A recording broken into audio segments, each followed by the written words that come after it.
Hello friends, আমি প্রিয়া আবার চলে এসেছি তোমাদের জন্য ইউনিক একটা রেসিপি নিয়ে। হাতে দেখতেই পাচ্ছ ইলিশ মাছ, দুটো ইলিশ মাছ নিয়েছি। চলো দুটো ইলিশ মাছ দিয়ে আজকে তোমাদের জন্য কি বানাই দেখতে থাকো পুরো ভিডিওটা। আজ বানাচ্ছি তোমাদের জন্য ইলিশ মোমো। চলো কি কি উপকরণ লাগছে সেটাই তোমাদেরকে দেখাই।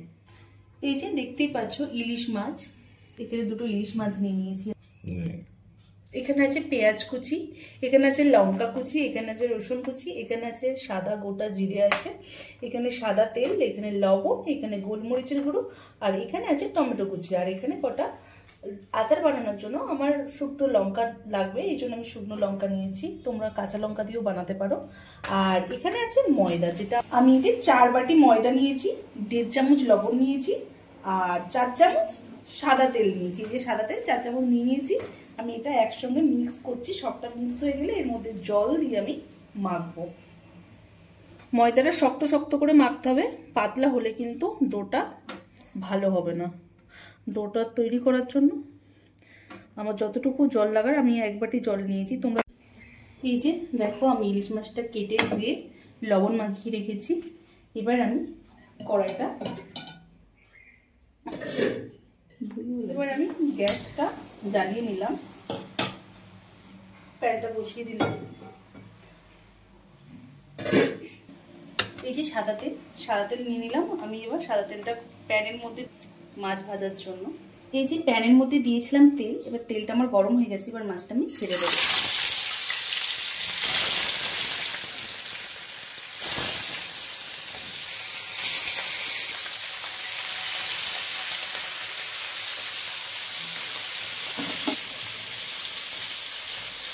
প্রায় আমার মাছটা ভাজা হয়ে গেছে, এবার আমি নামিয়ে নেব মাছগুলো, কারণ হালকা ভাজবো, বেশি ভাজলে ভালো লাগবে না। আর মাছটা ভাজা হয়ে গেছে, আমি এবার নামাই একটা একটা করে।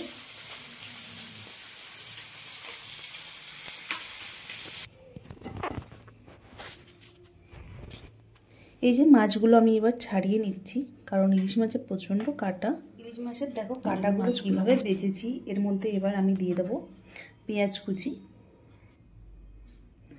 হালকা লঙ্কা কুচি,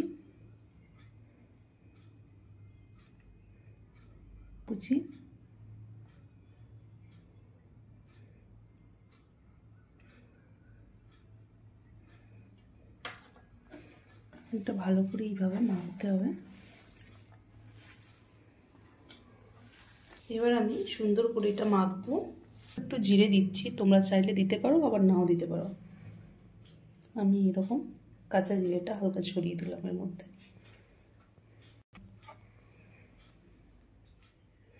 2 চামচ গোলমরিচের গুঁড়ো লাগবে আমার, 1 চামচ।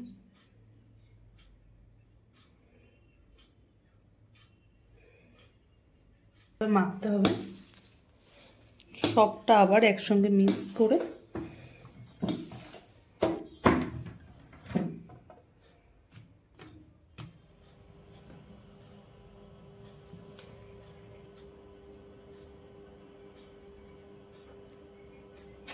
আমি আমার পছন্দ মতো বানাচ্ছি, তোমরা চাইলে তোমাদের পছন্দ মতো বানাতে পারো। আমি আমার অনেক রকমের শেপ এনে করছি।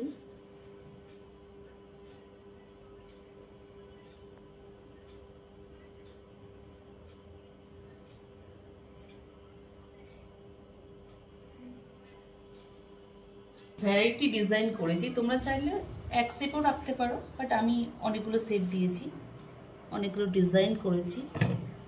গ্যাসটা জ্বালিয়ে নিলাম, প্যানটা বসিয়ে দিলাম,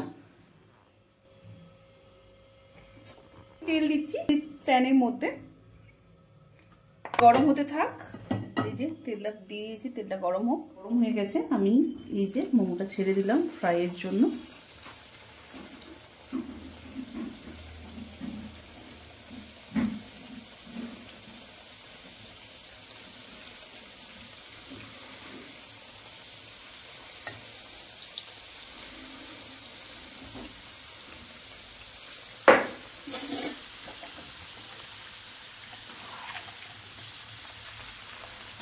ফ্রাই হয়ে গেছে, এবার আমি নামিয়ে নেব।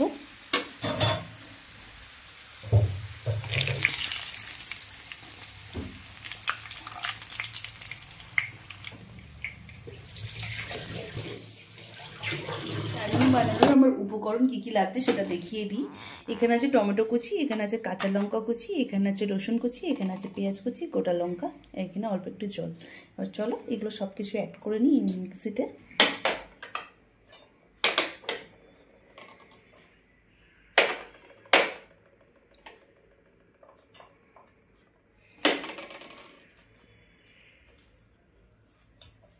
এবার আমি মিক্স করছি। আমি এখানে নুন অ্যাড করছি, তোমরা চাইলে মিক্সিতেও অ্যাড করে নিতে পারো।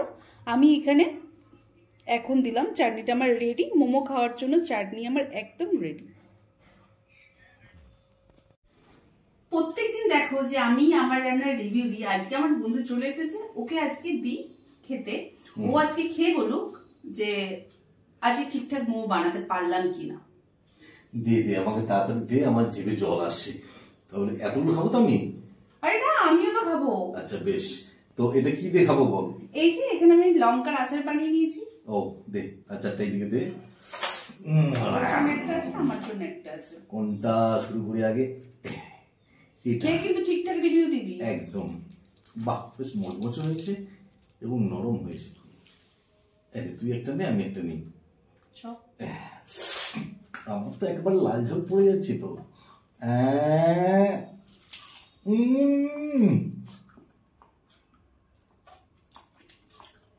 অসাধারণ। ওয়াও, এক কথায় ওয়াও, খুব ভালো হয়েছে, খুব ভালো হয়েছে। তো রান্না আমার খুব ভালো লাগে, তবে এই শুটিং এর কারণে আসতে পারি না। তো আজকে এটা খেয়ে সত্যি মন ঘুরে গেল, খুব ভালো লেগেছে। তা বন্ধুদেরকে কি বলবি মোমো বানানো নিয়ে?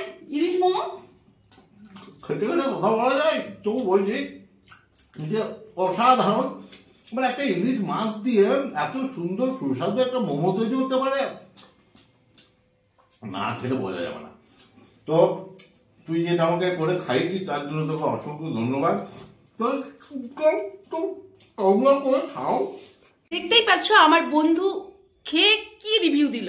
ও জাস্ট কথাই বলতে পারছিল না ইলিশ মোমো খেয়ে। তো আমি একটাই কথা বলবো, তোমরা এখনো যারা ভিডিওটা দেখোনি তাড়াতাড়ি চটজলদি ভিডিওটা দেখো। আমি আসছি আবার ইউনিক রেসিপি নিয়ে তোমাদের জন্য। চলো আজকের মতো টাটা।